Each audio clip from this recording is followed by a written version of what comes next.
Hi everyone, it's Louise, and I'm here to talk to you about my 1 week anniversary post full hip replacement surgery.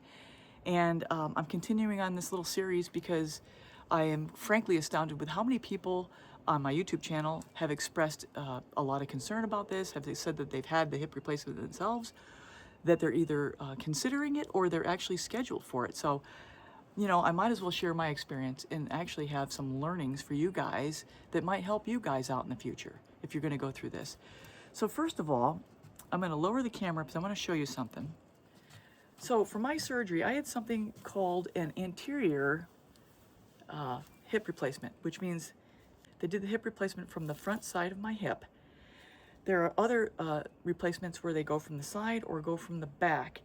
The big benefit about going through here is that there is no scarring or cutting through any muscles to get into the hip joint from here. All they do with this replacement surgery is they move the muscles out of the way, clamp them off to gain access to the femoral head and that joint in here. And then once they get all that figured out in there, they clean out the joint, they reattach the implant, they attach the implant, close everything up. Everything is still intact, so I don't have to go through any muscle healing in the process. So that's a huge benefit of that surgery. So another thing, especially for you ladies out there, this nobody talks about. I've been using my husband's boxer shorts for the last week, and now you probably can see why. With panties, I would have a panty line going right across the surgery area, which would be very uncomfortable. Having these boxers on, I have no discomfort there at all, and actually provides a really nice shield for when I apply ice as well. So this is kind of multifaceted benefit with these boxer shorts. I might keep wearing these after the fact.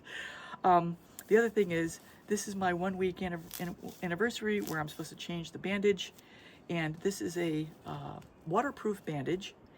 And so the question then becomes, well, what do I do for showering? And nobody talks about this, and I have an answer for you guys.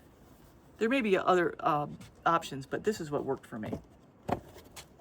Press and seal. If you don't have any press and seal and you're going to have a hip surgery, I 100% suggest you get this.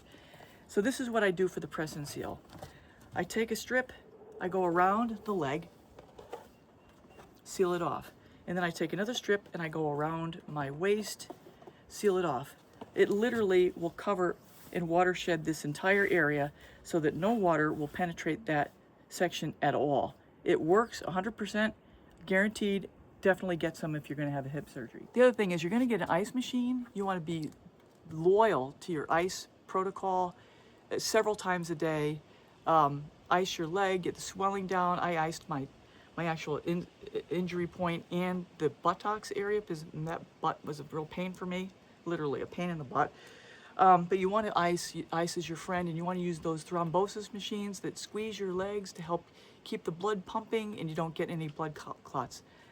You want to follow that, and let's do a little walk.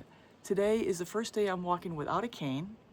Yesterday I was still using a cane, and today I woke up and said I'm going to try without it. So it's just a matter of gaining confidence. And as I walk down there, I'm going to let you know I'm going to be pivoting on my strong leg, my non-surgical leg, because you don't want to be doing any twisting and turning during your recovery period, because you don't want to have any problem like with a hip displacement. So let me give you a show of how I walk.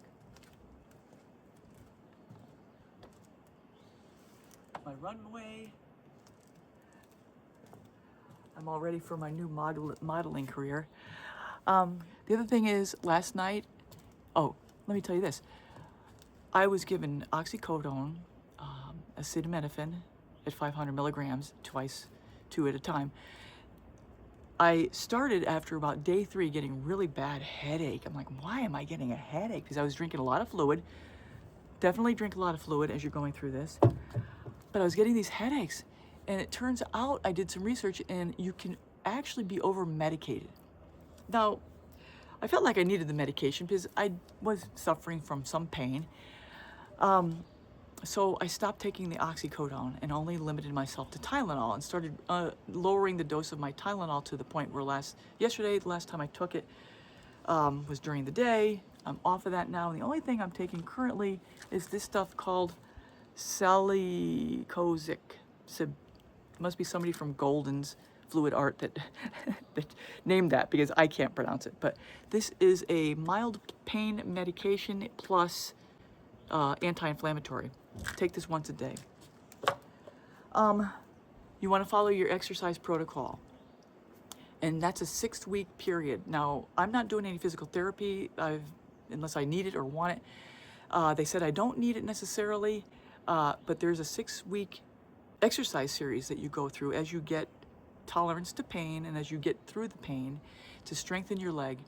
Because the thing is, that 6-week period post-surgery is the most important part to making sure that your hip joint is healing properly.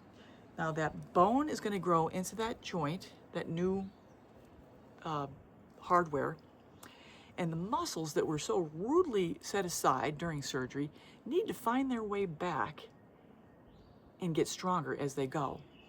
So that's all going to happen in the next 6 weeks. So it's very important not to do any twisting, follow your protocol, and allow your body to heal. The other thing I learned was that from my x-rays, after the surgery, I felt like my leg feels longer. But the fact of the matter is, probably is that my hip was literally, this side was 1 centimeter shorter than my right side. So everything about me was kind of cocked in one direction, which definitely was affecting everything from my walk, through my spine, up to my neck, everything. So now that I'm hopefully fully balanced, it's actually taking me a little adjustment period to realize I'm level, hopefully, and I've got to learn how to walk again. Because by the end, before the surgery, I was compensating every which way for a bad hip. My walking, my sitting, my movements, everything. So you got to give yourself time to acclimate, because this is a new body part that has to work itself into my system here.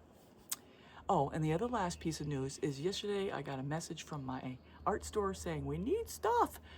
So I was very fortunate enough to have my husband help me get down to the art store, help me with getting some of the Lazy Susans and clocks and jars that they needed. And I dropped off a shipment in and out of the car. I had no problems with the car at all. So it's been quite a long journey for the first week, but I'm telling you what, this day, today, with no cane, I feel like I have been liberated. And it's only going to get better from here. So I think that's all I had to say. Let me take a look at my notes real quick. So I think that's all I had to say, and leave any questions or comments below. And I hope this helped people out that might be looking into possibly doing this or already scheduled to do this. And so take care until next time.